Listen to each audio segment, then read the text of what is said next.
Wow, that sounds tough. Alright, I got it. I'll be there soon. It might be the pain causing me to miss here, but it feels like Jack just said he'd go to his sister-in-law's place right away. My sis, she can't make it to her favorite band's concert because the train stopped due to a person under the train incident. Gonna give her a lift. With that, Jack opened the door to the rear seat where I was sitting. You can make it to the hospital on your own. He quickly got me and my luggage out of the car as I curled up in pain.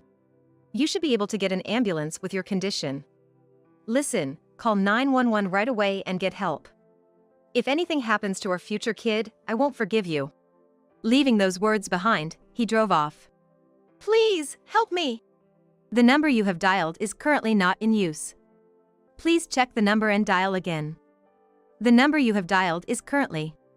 I repeated this a few times pretending to be an automated message, then hung up the phone and blocked Jack's number. My name is Emily, I'm 27 years old. I work as an elementary school teacher, but I'm currently on maternity leave. I'm 10 months pregnant, and the due date for the birth is approaching soon. Despite feeling anxious about my first childbirth, I'm looking forward to the day I can meet my child, counting the days. My husband Jack is 30 years old, 3 years my senior. We met in a college club, became friends, and started dating after he graduated.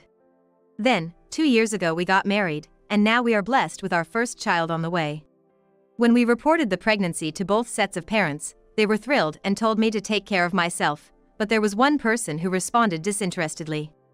Instead of that, I asked for time off next week for a concert and the manager said no, so I quit in a huff. Let them struggle with short staff, serves them right. That's Jack's sister. When I reported the pregnancy, she treated my pregnancy lightly, grumbling about her part-time job. My mother-in-law quickly scolded her, but she said, it doesn't concern me. Besides, it's not even sure if the baby will be born safely, in a shocking manner. I was furious, but I knew she was this kind of person all along, so I didn't bother getting upset now. Jack's sister is 7 years his senior, a significantly older eldest daughter. Spoiled rotten by her grandparents when she was little, she still hasn't outgrown her princess phase. It was the same when we got married. Normally, guests avoid white at weddings out of consideration for the bride, but Jack's sister insisted on wearing white and showed up in a white dress. It was a white mini dress with feathers, looking like something an idol would wear. It seemed she mistook our wedding for her solo performance. There, I told you white suits me better. Sorry if it's confusing who the star of the show is. My relatives and friends were shocked, and she mistook their stares for admiration, smugly making that comment. Of course, it was outrageous for Jack's sister to wear such a dress, and the fact that her parents and Jack didn't stop her was just as crazy. My parents and I felt utterly embarrassed. Before getting married, I thought Jack was kind and a genuinely nice person, but it was at this time that I first noticed something was off. However, I still had faith in Jack and loved him, so I turned a blind eye. It's just the sister-in-law who's weird, the in-laws are just speechless because of her, and Jack is the same. I tried to convince myself. After we started our new life, it wasn't long before I had to supervise a field trip for my second graders. The destination was a planetarium within the city. Taking small children out for a trip is nerve-wracking. I had to make sure no one got lost or involved in an accident and get them back to school safely. They say, the trip isn't over until you're home, and that's exactly right. I had to stay alert the entire time. Just as I arrived at the planetarium, my phone on vibrate in my bag started to shake.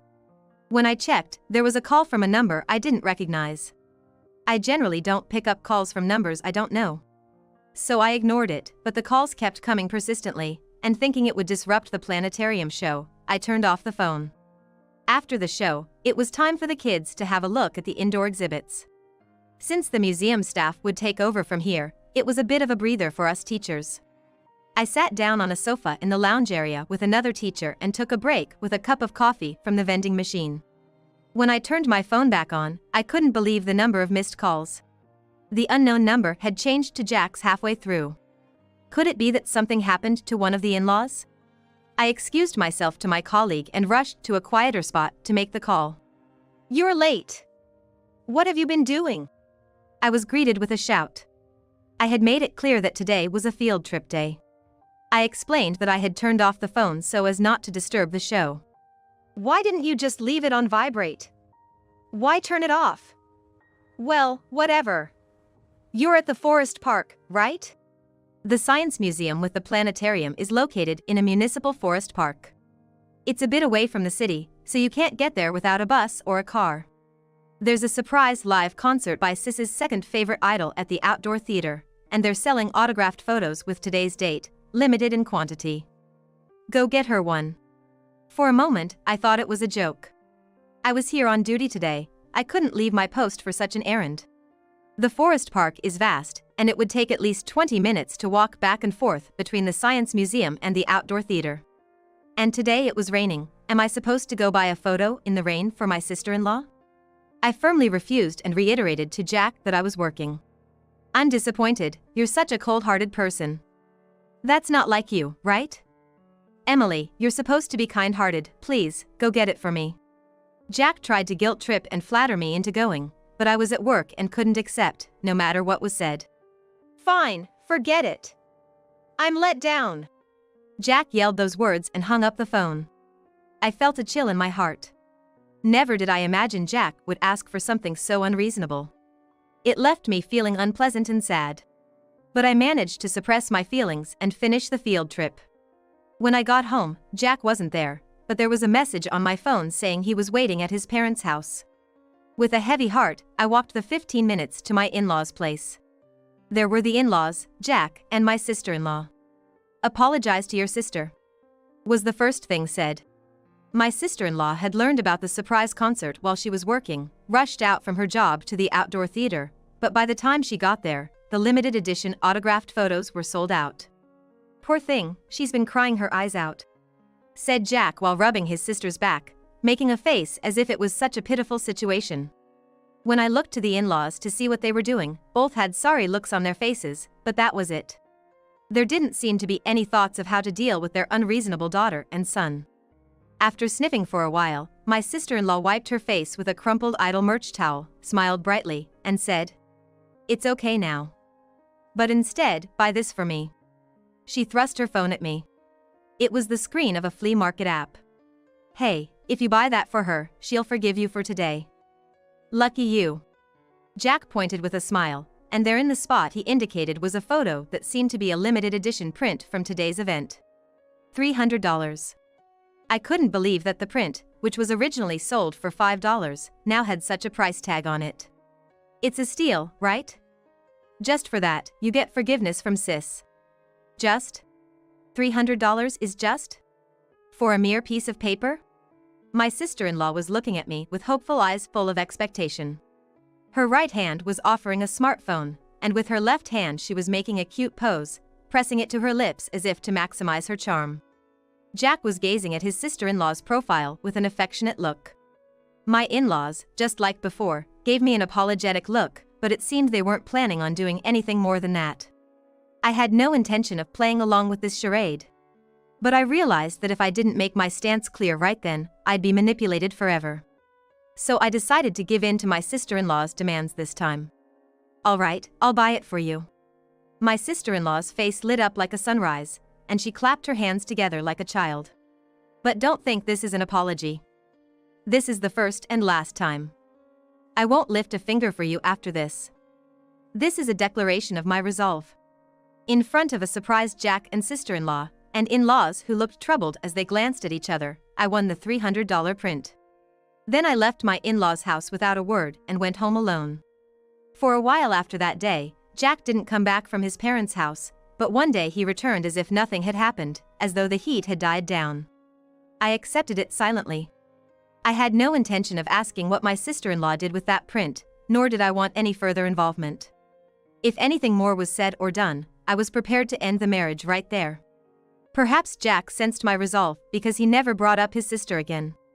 And so, we returned to being an ordinary couple and settled into a peaceful life. Amidst this, I noticed something was off. When I bought a pregnancy test from the pharmacy and checked, it was positive. I was pregnant. After a few months, I visited my in-laws' house to share the news, and while they were overjoyed, my sister-in-law was as dismissive as ever, treating it as a so-what situation. From then on, I didn't see my sister-in-law, and the baby in my belly grew healthily. It's a boy. I wonder what a cute child he will be. Finally, the time came for the birth. My water broke, and I started to prepare for the hospital. Labor pains began soon after. You okay? I'll get you to the hospital right away, Jack said kindly as he helped me into the car. I had my fears about giving birth, but it was going to be okay. Jack was with me. I calmed my heart while gently rubbing my belly. It's okay, it's okay. We'll meet soon, I murmured. Suddenly, a familiar ringtone echoed in the car. It was Jack's phone. That ringtone meant it was a call from his sister. Hello? Hello? Jack pulled the car over and answered the phone. Why answer it now? Weren't you in a hurry to get me to the hospital? While enduring another wave of pain, that's what I thought. What? Really? That's terrible. Yeah, I got it, I'll be right there. Was it a trick of the pain, or did I just hear Jack tell his sister he'd be right there? Sis can't get to her favorite band's concert because the train stopped due to an accident. Gotta give her a lift. With those words, Jack opened the car door where I was sitting in the back seat. You can get to the hospital on your own, right? He hurriedly got me and my belongings out of the car while I was curled up in pain. If you're in this condition, you should be able to get an ambulance to come for you. Listen, call 911 right away and ask for help. I won't forgive you if anything happens to our heir. With those words, he left in the car. I was left on the street with my luggage. Is this really happening? I couldn't believe that he would do this to his wife, who was about to give birth soon.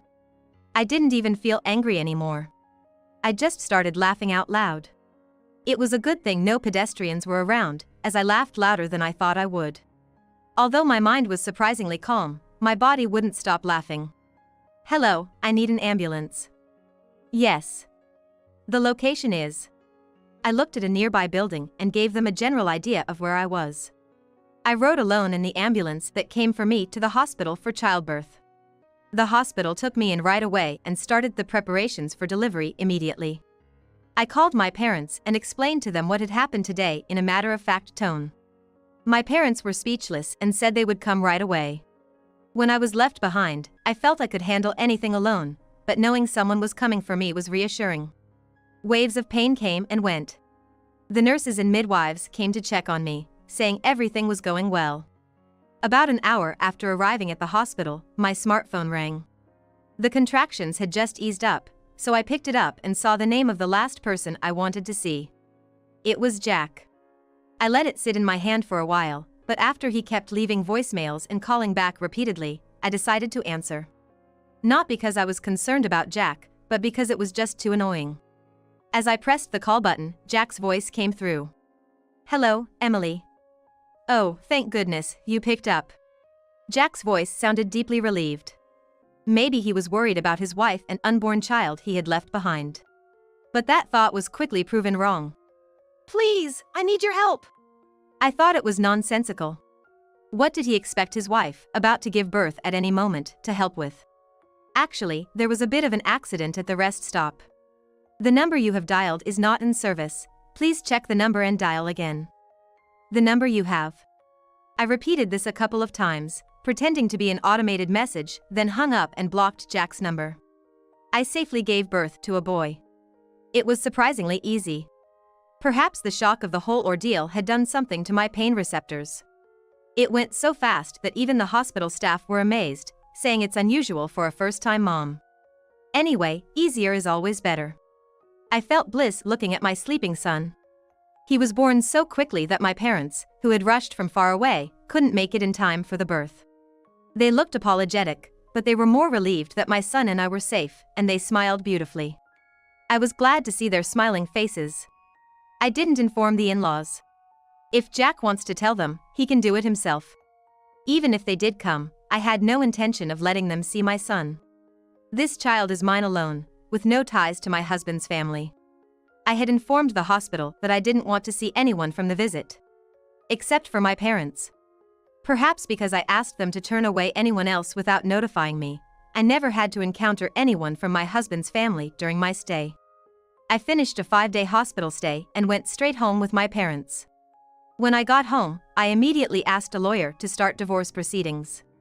Abandoning a pregnant woman in labor by the side of the road is grounds enough for divorce, surely. The lawyer was appalled when he heard and said it could constitute abandonment of a person in need of protection or malicious abandonment resulting in injury. He said that leaving a pregnant woman in labor, who couldn't fend for herself, on the side of the road was an act of a brute, and I agree. By the way, I had a call from Jack that day asking for help, but I had shut down all contact related to my family, so I had no idea what had happened. I asked the lawyer, as an afterthought, to find out what had gone down and let me know. And the story I heard from the lawyer was just terrible.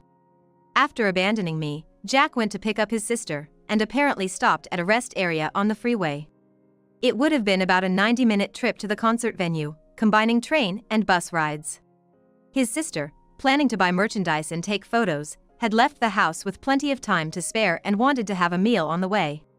All at Jack's expense, of course. They ate the rest area's signature dish, and just when they were about to get back into the car to head to the venue, his sister flung the car door open and hit the car next to them. A real door ding. She must have hit it pretty hard because the other car's door was badly damaged. Normally, you'd apologize to the car owner and contact the police or your insurance company, but, shockingly, the siblings decided to flee the scene. No one's looking right now, so it's okay. We can't be late to the concert. Jack was about to drive off when the car owner came back, and he was not alone. 4 intimidating-looking guys were with him. Surrounded and unable to leave, Jack was dragged out of the car and reprimanded for trying to run away. Meanwhile, his sister was pleading with the tough guys to let her go because she'd be late for the concert. She may get away with unreasonable demands in the family, but there's no way a victim would accommodate such a request, especially after what she did. She desperately tried to charm them, but let's face it, only her own family would call her cute. Needless to say, she got no sympathy from the tough guys. Realizing that her pleas were falling on deaf ears and that she might miss the merch sales before the concert, she started to cry out loudly. Menacing figures berating him for trying to escape, a weeping sister-in-law dressed in flamboyant outfits for a live show. Service area employees and customers gathered around, creating quite a commotion. Perplexed, Jack ended up calling me for help. With what intention, I wonder? What kind of nerve does he have? Could it be that he forgot that I was on my way to the hospital because my water had broken and I was about to give birth? Or did he think that I would pause my labor to rush to my husband's crisis? Perhaps, the help he was seeking was for someone to send his sister off to the live show. Whatever his reasoning, it was an impossible situation for me. Even if I wasn't about to give birth, I wouldn't want to rush over to help with such a mess. They should clean up their own mess. It turned out that Jack had been embezzling the money I gave him from our budget for car insurance. And where did that money go? His sister's allowance. She's 37 and still working odd jobs because she's chasing after idols. She claims she could find a stable job whenever she wanted, but she wouldn't be able to take time off for concerts. And with her habit of quitting jobs on a whim, she's become unemployable. She squanders the little she makes and the pocket money from her parents, and of course, she sponges off Jack too. So, Jack gave the insurance money to his sister as pocket money and played dumb about it. The car they hit was a luxury foreign car, and the repair costs would all come out of pocket. I flatly refused Jack's absurd suggestion that we should work together to pay it off. The divorce was messy. Jack couldn't understand why he had to be divorced and was furious with the lawyer. I just took my sister, who was running late, to a concert. No one could have predicted that accident. Yeah, Jack did nothing wrong. It's those men's fault for making a big deal out of a scratch. They bitterly ranted about the victims. Jack seemed to think the reason I wanted a divorce was because of that accident. Wanting a divorce over a minor car accident, Emily is just being spoiled. Tell her to stop messing around and come back home already, was what was said. That's right, over something like that. Next, I was the subject of a litany of badmouthing. It seemed that Jack and my sister-in-law were badmouthing me together, and my in-laws just sat there silently with troubled looks on their faces. I could almost picture it happening right before my eyes. When the lawyer said that wasn't it, the main reason was because she was abandoned halfway through her pregnancy, Jack seemed genuinely surprised. What? For that? But Emily went to the hospital by ambulance, and she safely gave birth to the child, right? There were no problems at all. Really making a mountain out of a molehill. Yeah, my sister was about to miss a concert because the trains were down, right? It was only natural to give her a ride. Jack said with a smug look on his face, and my sister-in-law nodded vigorously in agreement. Of course, it seemed the in-laws just sat there silently with troubled faces. The lawyer was at a loss for words, wondering how to explain the situation. That's when it was explained politely that the accident had nothing to do with the divorce and that they should handle that separately. Then, it was conveyed how terrible Jack's actions had been. No matter how many times it was explained, Jack insisted that all's well that ends well, that I managed to get to the hospital on my own, and since nothing happened, there was no problem. But when the lawyer patiently explained that it could have ended badly for both me and the baby, and that Jack could have been held legally responsible, it seemed to finally dawn on him the gravity of the situation. He turned pale, started to tremble, and asked if he and my sister-in-law could be arrested. Even then, it seems he was more concerned about himself and my sister-in-law than about me and the baby, as the lawyer reported with a sense of pity. It was a struggle, but the divorce was finally settled, and I was free from Jack's family. I felt relieved, but Jack was still hung up and kept calling me or sending messages on social media asking to get back together. It was so annoying that I had to block him again, and then he started sending letters to my parents' house. According to his letter, he didn't expect me to be so upset over that. The childbirth went well, after all, and it was cruel to divorce over just one mistake. You were supposed to be a more forgiving woman. Give me another chance. Don't you want a daughter next time? It's sad for our son to be an only child. And by the way, the son is the heir to our family. Give him back to me. If you do, I'll accept you once again as a daughter-in-law of the family. It's not a bad deal, is it? He started off humble but became increasingly arrogant, which apparently reflected my sister-in-law's opinion. I could tell because at the end of the letter, it said, "So, my sister says she's willing to forgive you now, think about it." From the moment I started reading the letter, I could guess its contents, but as I read on, I almost burst out laughing, and by the end, I was in stitches. I got the lawyer to warn them about a restraining order and that if they contacted me again, I'd ask for more alimony, and then the contact stopped. It's bittersweet to think they backed off the moment money was mentioned. They cared more about money than their precious heir. The in-laws haven't said a word. From start to finish, they were like extras in a drama, completely inconspicuous. Since they haven't expressed any desire to see their grandson, I don't feel the need to reach out either. I can't trust any of the in-laws, so I demanded a lump sum for alimony and child support. I couldn't bear the thought of dealing with them for years to come, and I predicted they'd likely stop payments at some point. Combining the payments for me, the car repairs, and everything else amounted to quite a sum, so they took a mortgage out on their home in Jack's name and paid me in one lump sum as requested. I hope they don't end up losing their house over this, but that's no longer my concern. After all, the combined alimony and child support won't nearly cover the costs of raising a child to adulthood. Once my health is back to normal and my son has settled down, I'll return to my job as a teacher. Fortunately, my parents said they'd help out, and I'll manage to get by. I want my son to be someone who can think for himself and live his life properly on his own. I don't want him to turn out like his father, who was nothing more than a relative by blood, or like his aunt. Nor like his parents, whose presence in our lives was always uncertain. Despite the unfortunate outcome of my marriage, I'm grateful for having been given my son. From now on, it will be just the two of us, living happily together. And if there's a new person in the future who comes along and loves my son, I won't hesitate to welcome that happiness into our lives.